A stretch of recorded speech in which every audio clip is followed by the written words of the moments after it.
Assalamualaikum warahmatullahi wabarakatuh. Perkenalkan, nama saya Evi Triani. Saya dari Fakultas Ilmu Kesehatan Universitas Muhammadiyah Purwokerto. Pada kesempatan kali ini, pada tanggal 7 Juli 2020, saya berkesempatan untuk melakukan pendidikan kesehatan kepada pasien yang terdiagnosis kanker. Untuk tema dari pendidikan kesehatan yang saya ambil yaitu rencana pemeriksaan diagnostik biopsi. Untuk media yang saya gunakan dalam pendidikan kesehatan yaitu ada penggunaan leaflet, di mana di dalam leaflet ini menjelaskan terkait dengan yang pertama ada pengertian dari biopsi tersebut, kemudian ada prinsip dari pelaksanaan biopsi, kemudian ada jenis-jenis biopsi, lalu yang terakhir ada efek samping, indikasi dan kontraindikasi dari adanya tindakan pemeriksaan diagnostik biopsi tersebut. Untuk mempersingkat waktu, pada tahap interaksi, kemudian saya akan menjelaskan kepada pasien terkait dengan biopsi apa yang telah saya jelaskan tadi. Assalamualaikum Ibu, selamat pagi. Sesuai dengan kontrak kemarin, kedatangan saya kemari akan melakukan pendidikan kesehatan, yaitu terkait dengan pemeriksaan diagnostik biopsi. Nanti kira-kira saya akan memerlukan waktu selama 20 menit. Jadi selama penyampaian materi saya akan menyampaikan beberapa hal. Yang pertama itu terkait dengan definisi dari biopsi tersebut, kemudian prinsip dari adanya tindakan diagnostik biopsi, kemudian apa saja jenis-jenis biopsi, yang terakhir ada efek samping, indikasi, dan kontraindikasi dari adanya pemeriksaan diagnostik biopsi. Nanti apabila setelah saya selesai menyampaikan materi, kemudian ada beberapa hal yang sekiranya Ibu belum memahami, bisa kita diskusikan bersama. Seperti itu ya Bu. Yang pertama saya akan menjelaskan terkait dengan pengertian biopsi. Biopsi adalah salah satu cara pemeriksaan diagnostik patologis anatomi yang digunakan untuk mendiagnostik pasti suatu lesi yang dicurigai suatu keganasan. Pemeriksaan biopsi juga digunakan untuk menentukan suatu prognosis. Jadi dengan kata lain atau secara umumnya, pemeriksaan diagnostik biopsi ini yaitu pengambilan sejumlah jaringan tubuh yang kemudian akan dikirim ke laboratorium untuk dilakukan pemeriksaan. Dengan demikian, pemeriksaan diagnostik biopsi merupakan salah satu cara untuk membantu dokter dalam menegakkan suatu diagnosis, kecuali biopsi eksisi, di mana selain mengambil sampel pada jaringan tubuh, juga akan mengangkat massa atau kelainan yang ada di dalam tubuh tersebut.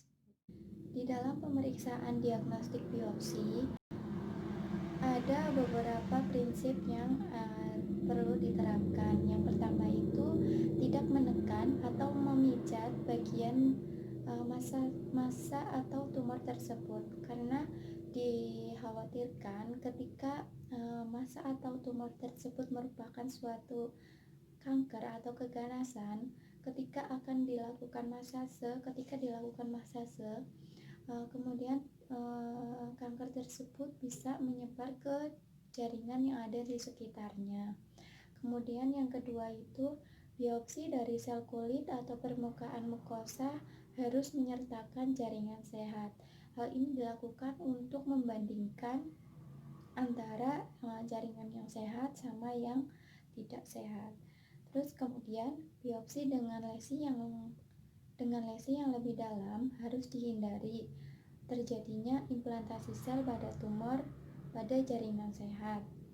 Kemudian yang terakhir itu lokasi dan arah insisi harus diperhatikan supaya tidak mempersulit prosedur selanjutnya. Bagaimana Ibu setelah penyampaian dua materi tadi? Yang pertama ada pengertian, kemudian yang kedua ada prinsip dari pelaksanaan diagnostik biopsi tersebut. Apakah sejauh ini sudah ada pertanyaan yang akan Ibu sampaikan? Baik Ibu, kalau belum ada yang ingin ditanyakan, Untuk yang selanjutnya, saya akan menjelaskan terkait dengan jenis biopsi. Yang pertama itu ada jenis biopsi terbuka, yaitu dibagi menjadi dua. Yang pertama itu ada biopsi insisi. Biopsi insisi ini dilakukan dengan cara menggunakan pisau bedah, akan menginsisi atau menyayat daerah yang ada masanya, terus kemudian massa tersebut itu diambil sedikit sebagai sampel untuk dilakukan pemeriksaan yang selanjutnya. Terus yang kedua itu ada biopsi eksisi, yaitu biopsi eksisi ini mengambil semua massa yang ada di dalam benjolan tersebut untuk kemudian dilakukan pengangkatan yang akan dilakukan pemeriksaan yang selanjutnya. Jenis biopsi yang kedua yaitu biopsi tertutup. Ada dua pembagian dalam biopsi tertutup. Yang pertama biasa dikenal dengan FNAB dengan singkatan Fine Needle Aspiration Biopsi, di mana FNAB ini merupakan tindakan biopsi yang dilakukan menggunakan jarum yang berukuran kecil. Kemudian yang kedua itu ada core biopsi. Core biopsi ini dilakukan menggunakan jarum yang berukuran besar. FNAB memiliki nilai klinik antara lain yaitu sitologi positif atau positif maligna, yang merupakan petunjuk untuk melakukan tindakan selanjutnya antara lain survei metastasis, menentukan stadium, memilih alat untuk diagnostik lain, dan merencanakan pengobatan. Terus kemudian nilai klinik FAB yang kedua itu ada sitologi negatif atau kelainan jinak, belum dapat menyingkirkan adanya kanker, perlu diperkirakan adanya kemungkinan negatif atau negatif palsu yang disebabkan karena kesalahan teknis, sehingga jumlah tumor tidak dapat pada pada saat pengambilan insisi tidak terdapat dalam sediaan. Kemudian yang ketiga ada sitologi suspek atau mencurigakan maligna, memerlukan pemeriksaan lain sebelum pengobatan antara lain pemeriksaan potongan beku atau sitologi imprint. Kemudian yang terakhir atau yang keempat itu ada inkonklusif, tidak dapat diinterpretasikan. Dapat terjadi karena adanya kesalahan teknik atau karena kesalahan situasi tumor, sehingga sulit untuk memperoleh sel tumor tersebut. Lalu ada hasil interpretasi core biopsi, yaitu antara lain yang pertama itu tidak memadai atau tidak cukup. Dikatakan tidak memadai atau tidak cukup, yaitu sampel yang diambil adalah tidak cukup atau tidak memenuhi syarat untuk mengkonfirmasi diagnostik suatu kanker. Kemudian yang kedua itu ada jinak. Tidak ada sel-sel kanker ini, benjolan atau pertumbuhan berada dalam bawah kendali atau tidak menyebar ke area lain dalam tubuh. Yang ketiga ada atipikal atau curiga keganasan. Hasil tidak jelas, beberapa sel tampak abnormal tetapi tidak pasti kanker. Biopsi bedah mungkin dibutuhkan untuk mengambil sampel sel. Ibu, sebelum memasuki materi yang terakhir, pendidikan kesehatan terkait dengan pemeriksaan diagnostik biopsi, apakah ada yang ingin Ibu tanyakan terkait dengan penyampaian materi yang ada di awal tadi? Baik Ibu, kalau tidak ada, sekarang kita masuk kepada materi yang terakhir, yaitu tentang efek samping, indikasi dan kontraindikasi dari pemeriksaan diagnostik biopsi. Untuk yang pertama yaitu efek samping.